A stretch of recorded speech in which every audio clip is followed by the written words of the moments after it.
রব্বিরহামহুমা কামা রব্বায়ানি সগীরা। হে আমাদের রব, তাদের দুজনের প্রতি রহমত প্রদর্শন করুন, যেভাবে তারা শৈশবে আমাকে লালন পালন করেছেন। বাবা মা যে পরম স্নেহ মমতা দিয়ে একজন সন্তানকে লালন পালন করেন, সৃষ্টি জগতের কোনো কিছুর সাথেই তার তুলনা হয় না। এই মমতায় কোনো স্বার্থ নেই, নেই কোনো শর্ত।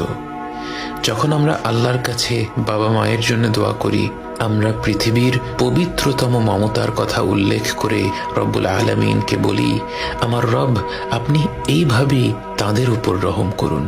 বাবা মায়ের জন্য এই দোয়াটি পবিত্র কোরআনের মাধ্যমে আল্লাহই আমাদের শিখিয়েছেন। অথচ আমরা যদি শুধু বলতাম রব্বিরহামহুমা, এটাও একটা সম্পূর্ণ দোয়া।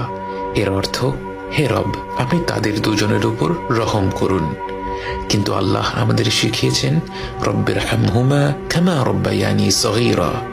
শৈশবে তারা কতটা স্নেহ মমতা ভরে আমাদের লালন পালন করেছেন, এ কথা উল্লেখ করতে গিয়ে আমাদের মনে পড়ে যায় তাদের অজস্র আত্মত্যাগের কথা।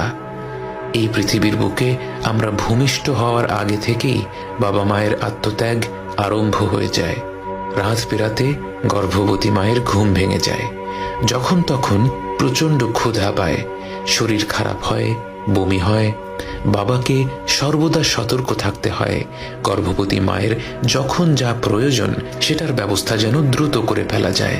জন্মের পর থেকে বাবা মায়ের সময়সূচি বাচ্চাকে ঘিরেই গড়ে ওঠে।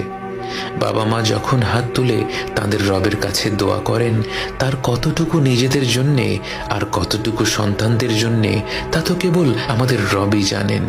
এবং তিনি জানেন বলেই আমাদের শিখিয়েছেন রব্বিরহামহুমা কামা রব্বায়ানি সগীরা।